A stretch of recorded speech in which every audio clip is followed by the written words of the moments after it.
Hello दोस्तों, नमस्कार। मैं हूं आपका दोस्त विजय और आज के इस ट्रेनिंग वीडियो में आपका बहुत बहुत स्वागत करता हूं, अभिनंदन करता हूं। उम्मीद करता हूं कि आप सभी स्वस्थ होंगे, सकुशल होंगे और इस कोरोना महामारी के संकट के घड़ी में भी आप अपनी सुरक्षा की देखभाल कर रहे होंगे, साथ ही साथ अपने परिवार की भी सुरक्षा का ध्यान रख रहे होंगे। तो दोस्तों, आज की इस वीडियो में मैं एक MCQs लेके आया हूँ जो जनरल बैंकिंग पर है और ये वीडियो जो है clerical to officer banking promotion exam में काफ़ी कारगर साबित होगा, काफ़ी मददगार साबित होगा। तो चलिए आज का वीडियो शुरू करते हैं। आज की इस MCQ सीरीज़ का पहला सवाल आपके स्क्रीन पर कुछ इस प्रकार है। आप इस MCQs में मेरे साथ अभ्यास करते रहिए। अगर आपको इसका उत्तर पता है तो आप कमेंट सेक्शन का उपयोग करके आप उसमें अपना उत्तर लिख सकते हैं, जिससे आपका अभ्यास हो जाएगा और इस छोटे से वीडियो के माध्यम से हम 15 सवाल को कवर कर पाएंगे। तो चलिए आज का पहला सवाल डिस्कस करते हैं। आज पहला सवाल के अनुसार death claim will be settle in how many days. जो डेथ क्लेम होता है वो एप्लीकेशन मिलने के कितने दिनों में सेटल किए जाते हैं। आपके ऑप्शन है 7 डेज, 15 डेज, 1 मंथ, 3 मंथ्स। जी हाँ दोस्तों, ये जो है डेथ क्लेम सेटलमेंट जो है इसका सही उत्तर जो है 15 दिनों में है। 15 दिनों के अंदर ये सेटल होने चाहिए एप्लीकेशन मिलने के बाद। तो इसका सही उत्तर है बी, 15 डेज। चलिए बढ़ते हैं। सवाल नंबर 2 आपके स्क्रीन पर कुछ इस प्रकार है। सवाल नंबर 2 के अनुसार if in a garnishee order if no amount will be mention then what will bank do. अगर एक गार्नेसी ऑर्डर बैंक को मिलता है और उसमें अमाउंट का जिक्र नहीं है तो बैंक क्या करेगी। आपके ऑप्शन कुछ इस प्रकार हैं।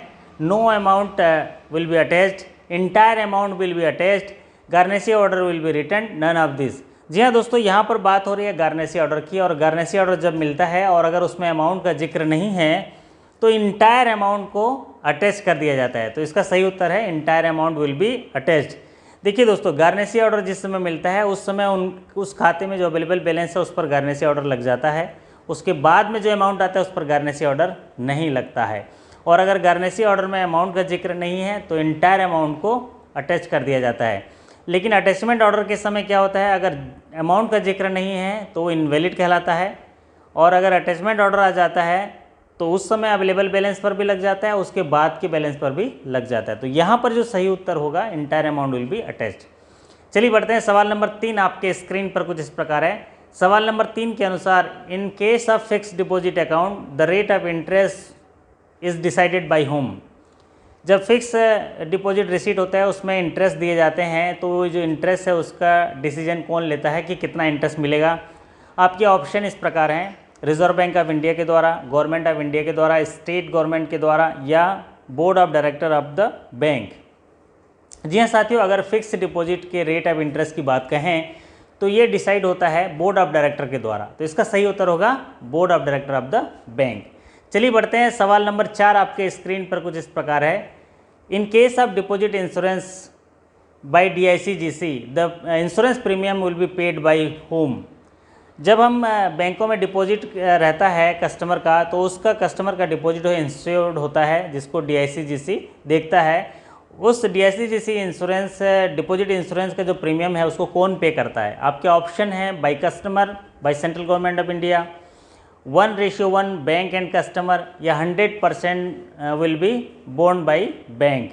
तो यहाँ पर पूछा गया है प्रति जो ग्राहक है जो बैंक में डिपॉजिट रखता है उसको सुरक्षा देने के लिए उसके जो जमा पूंजी है उसकी बीमा की जाती है, जिसकी मैक्सिमम राशि प्रति ग्राहक प्रति बैंक 5 लाख रुपए है। जो पहले 1 लाख रुपए थी, अभी सरकार ने उसको 5 लाख कर दिया है। उसका जो प्रीमियम है किसके द्वारा पे किया जाता है। तो इसका सही उत्तर है 100% premium will be paid by bank. तो यहाँ सही उत्तर होगा 100% premium will be born by bank. चलिए बढ़ते हैं। सवाल नंबर 5 आपके स्क्रीन पर कुछ इस प्रकार है। सवाल नंबर 5 के अनुसार सुपर सीनियर सिटीजन आफ्टर, मतलब सीनियर सिटीजन तो 60 ईयर्स के बाद होते हैं, लेकिन सुपर सीनियर सिटीजन किसे बोलते हैं। और आपके ऑप्शन है after 60 years, after 70 years, after 80 years and none of this. जी हाँ, सीनियर सिटीजन 60 ईयर्स के बाद, लेकिन सुपर सीनियर सिटीजन बोलते हैं हम आफ्टर 80 ईयर्स। तो इसका सही उत्तर होगा आफ्टर 80 ईयर्स। और ऐसे जो सुपर सीनियर सिटीजन्स हमारे ग्राहक हैं उनको कुछ विशेष सुविधाएं दी जाती हैं, घर पहुंच सेवा दी जाती है।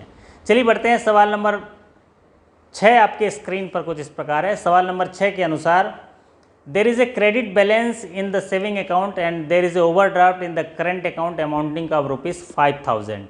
Both account are in the same name, same capacity.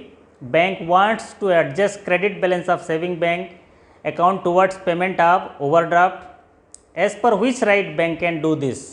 जी हाँ दोस्तों, एक कस्टमर का बैंक में सेविंग अकाउंट है जिसमें क्रेडिट बैलेंस अवेलेबल है, और उसी कस्टमर का एक करंट अकाउंट है जिसमें 5,000 रुपये की राशि ओवरड्राफ्ट हो गई है, उसमें बकाया हो गई है।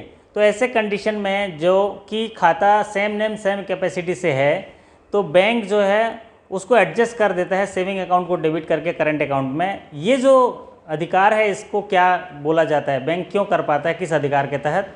आपके ऑप्शन है right of lien, right of setup, right of appropriation and none of this. जी हाँ दोस्तों, बैंकों के पास ये अधिकार होते हैं कि अगर उनका एक ड्यू है और एक क्रेडिट बैलेंस उसको एडजस्ट कर सकता है अमाउंट को, उसको बोलते हैं राइट ऑफ सेटअप। तो इसका सही उत्तर होगा राइट ऑफ सेटअप। जहाँ राइट ऑफ लियन एक अधिकार है जिसमें पहले से ही ग्रहणाधिकार दिया गया हो, और राइट ऑफ सेटअप जिसको एडजस्ट कर सकता है सेम नेम सेम कैपेसिटी के अनुसार, और एक राइट ऑफ एप्रोप्रिएशन होता है जिसमें क्लेटन रूल रखता है पार्टनरशिप फर्म के लिए। तो चलिए बढ़ते हैं सवाल नंबर 7। आपके स्क्रीन पर कुछ इस प्रकार है। सवाल नंबर 7 के अनुसार what is the periodicity of review of risk classification of customer. जी हाँ, जब भी हम बैंक में खाते ऑपरेट करते हैं, परिचालन करते हैं, तो उनका रिस्क क्लासिफिकेशन करते हैं कि वो हाई रिस्क में है, मीडियम रिस्क में है, लो रिस्क में है। तो ये जो रिस्क क्लासिफिकेशन होता है इसका पीरियोडिसिटी क्या होता है? इसके ऑप्शन है every 6 month, every year, every 2 year, every 10 years. जी हाँ दोस्तों, अगर आपको इसका उत्तर पता है तो आप कमेंट सेक्शन का उपयोग करिए और अपना उत्तर लिखिए, लेकिन मैं बता दूं इसका सही उत्तर है एवरी 6 मंथ इसका पीरियोडिसिटी होता है, जहां पर हम रिव्यू करते हैं कि वो किस रिस्क कैटेगरी में क्लासिफिकेशन होगा केवाईसी गाइडलाइन के अनुसार। तो इसका सही उत्तर होगा ए, एवरी 6 मंथ। चलिए बढ़ते हैं सवाल नंबर 8। आपके स्क्रीन पर कुछ इस प्रकार है। सवाल नंबर 8 के अनुसार which is not a proof of identity. निम्नलिखित में से कौन है जिसे प्रूफ ऑफ आइडेंटिटी परिचय पत्र नहीं माना जावे बैंक में खाता खोलते समय? जी हाँ दोस्तों, बैंक में खाता खोलते समय 3 चीज़ों की ज़रूरत होती है, एक तो आइडेंटिटी प्रूफ, एक एड्रेस प्रूफ एंड फोटोग्राफ्स। तो यहाँ पर पूछा गया है कि परिचय पत्र के लिए निम्नलिखित में से कौन सा उपयुक्त नहीं है। आपके ऑप्शन है pan card, voter ID, MNREGA and ration card. तो जी हाँ दोस्तों, ये तो सरल सा सवाल है, आप सभी को पता होगा, लेकिन इसका उत्तर मैं बता दूँ, इसका सही उत्तर है ration card. Ration card proof of identity नहीं है। चलिए बढ़ते हैं सवाल नंबर 9। आपके स्क्रीन पर कुछ इस प्रकार है। सवाल नंबर 9 के अनुसार which is the most important document for account opening of a trust account. जी हाँ, निम्नलिखित में से वो कौन सा दस्तावेज अहम है ट्रस्ट अकाउंट खोलने के लिए? आपके ऑप्शन है trustee details, trust detail, trust deed, trust registration and none of this. जी हाँ, एक ट्रस्ट अकाउंट खोलने के लिए सबसे अहम जो दस्तावेज होता है वो होता है ट्रस्ट डीड। तो इसका सही उत्तर है ट्रस्ट डीड। जी हाँ, ये याद रखने वाली बात है, ट्रस्ट अकाउंट में सबसे अहम दस्तावेज होता है ट्रस्ट डीड। चलिए बढ़ते हैं सवाल नंबर 10। आपके स्क्रीन पर कुछ इस प्रकार है।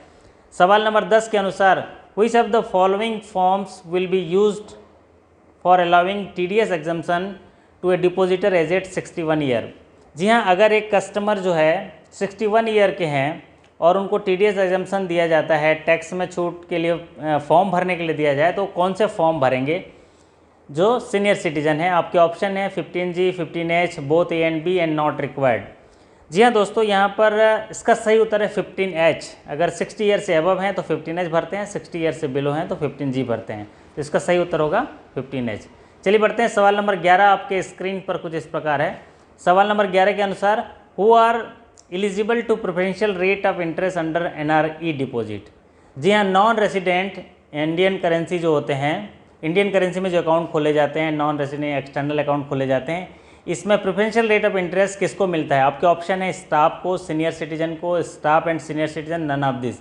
जी हाँ दोस्तों, ऐसे जो नॉन रेसिडेंट अकाउंट है उनमें रुपीज़ में अकाउंट खोले जाते हैं, तो इनमें किसी को भी प्रेफरेंशियल रेट ऑफ इंटरेस्ट नहीं दिए जाते हैं। इसका है नन ऑफ दिस। इसका सही उत्तर है नन ऑफ दिस। चलिए बढ़ते हैं सवाल नंबर 12। आपके स्क्रीन पर कुछ इस प्रकार है। What is the minimum claim amount for filing A suit in DRT। जी हाँ, डेप्ट रिकवरी ट्रिब्यूनल में हमारे जो रिकवरी के बाद जो होते हैं वो सूट किए जाते हैं, क्लेम फाइल किए जाते हैं, तो ये इनका मिनिमम क्लेम अमाउंट कितना होगा? जी हाँ दोस्तों, DRT में सूट करने के लिए जो मिनिमम क्लेम अमाउंट है उसके ऑप्शन दिए हैं आपको 10 लाख, 20 लाख, एनी अमाउंट 25 लाख। तो इसका सही उत्तर होगा 20 लाख रुपए। जी हाँ, अगर डेप्ट रिकवरी ट्रिब्यूनल में अगर हमको कोई रिकवरी सूट फाइल करना है तो मिनिमम क्लेम अमाउंट मिनिमम होना चाहिए 20 लाख। पहले ये सीमा 10 लाख थी जिसको बढ़ाकर 20 लाख किया गया, तो ये महत्वपूर्ण सवाल है, इसका उत्तर होगा 20 लाख। चलिए बढ़ते हैं। सवाल नंबर 13 आपके स्क्रीन पर कुछ इस प्रकार है। सवाल नंबर 13 के अनुसार who of the following can exercise the nomination facility. निम्नलिखित में से कौन है जो नॉमिनेशन फैसिलिटी एक्सरसाइज कर सकते हैं, उसका उपयोग कर सकते हैं। आपके ऑप्शन है HUF, Hindu undivided family, limited company, partnership firm, sole proprietorship firm. जी हाँ, यहाँ पर पूछा गया है कि निम्नलिखित में से कौन है जो नॉमिनेशन फैसिलिटी का जो लाभ ले सकते हैं। तो इसका सही उत्तर होगा सोल प्रोप्राइटरशिप फर्म, क्योंकि हिंदू अनडिवाइडेड फैमिली भी नॉमिनेशन नहीं कर सकते, लिमिटेड कंपनी चाहे पब्लिक हो प्राइवेट हो वो नहीं कर सकते, पार्टनरशिप फर्म भी नहीं कर सकते। तो इसका सही उत्तर होगा सोल प्रोप्राइटरशिप फर्म। जी हाँ दोस्तों, चलिए बढ़ते हैं। सवाल नंबर 14 आपके स्क्रीन पर कुछ इस प्रकार है। सवाल नंबर 14 के अनुसार what is the insurance premium for rabi crop under Pradhan Mantri Fasal बीमा योजना। प्रधानमंत्री फसल बीमा एक बहुमुखी बीमा योजना है जो कृषि ऋण वाले हितग्राहियों को दी जाती हैं। इसमें रवि फसल के लिए कितना प्रीमियम है। आपके ऑप्शन है 1% of sum assured, 1.5% of sum assured, 2% of sum assured, 5% of sum assured. जी हाँ, प्रधानमंत्री फसल बीमा योजना के अंतर्गत जो लोनी बोरोवर हैं उनके क्रॉप को इंश्योरेंस किया जाता है। अब इसमें रवि फसल के लिए उसका प्रीमियम जो है किसानों द्वारा दिया जाता है वो है 1.5% ऑफ सम एश्योर्ड। जी हाँ, इसका सही उत्तर होगा 1.5% ऑफ सम एश्योर्ड। अगर वो खरीफ होता तो 2%, अगर एनुअल क्रॉप होता तो 5%, लेकिन यहाँ पर पूछा गया रवि तो इसका सही उत्तर होगा 1.5% ऑफ सम एश्योर्ड। तो चलिए दोस्तों, उम्मीद करता हूँ कि MCQ सीरीज़ अच्छा लग रहा होगा। आज के इस वीडियो का जो 15वां सवाल आपके स्क्रीन पर कुछ इस प्रकार है। तो आपको अगर इसका उत्तर पता है तो आप कमेंट सेक्शन का इस्तेमाल कर सकते भी हैं। इसमें पूछा गया है maximum award can be given by banking ombudsman. जी हाँ, बैंकिंग ओम्बुड्समैन एक ऐसी योजना है जहाँ पर कस्टमर अपने सेवा से अगर शिकायत का निपटारा करने के लिए कोई आवेदन करता है तो उसको बैंकिंग ओम्बुड्समैन जो हैं उसको एक पनिशमेंट देते हैं, दंड देते हैं, जिसको अवार्ड बोलते हैं। तो उस अवार्ड की मैक्सिमम राशि कितनी हो सकती है? 5 लाख रुपये, 10 लाख रुपये, 20 लाख रुपये, नो सेलिंग। जी हाँ, इसका सही उत्तर है 20 लाख रुपये। जी हाँ, बैंकिंग ओम्बुड्समैन जो है बैंक में शिकायत करने के बाद 1 महीने के अंदर अगर उनको सही उसका हल नहीं मिलता है, उसका संतुष्टि नहीं होती तो बैंकिंग ओम्बुड्समैन में ग्राहक जाता है। उसके बाद उनका वाद विवाद सुनवाई होती है और उसके बाद अवार्ड दिए जाते हैं जिसकी सीमा जो है मैक्सिमम 20 लाख होती है। जी हाँ दोस्तों, ये उम्मीद करता हूँ कि आपको ये MCQ सीरीज़ जो क्वेश्चन हैं जो जनरल बैंकिंग पर आधारित हैं आपको क्लरिकल टू ऑफिसर प्रमोशन में काफ़ी लाभकारी होंगे।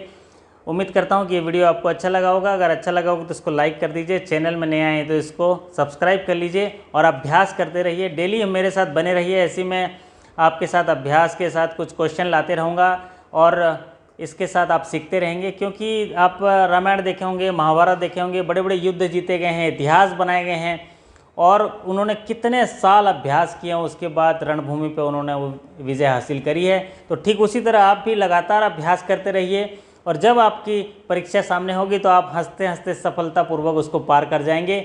मेरी ऐसी शुभकामनाएं आपके सफलता की कामना करते हुए आपसे विदा लेता हूं। फिर मुलाकात होगी अगले वीडियो के साथ। तब तक के लिए आपका धन्यवाद। नमस्कार।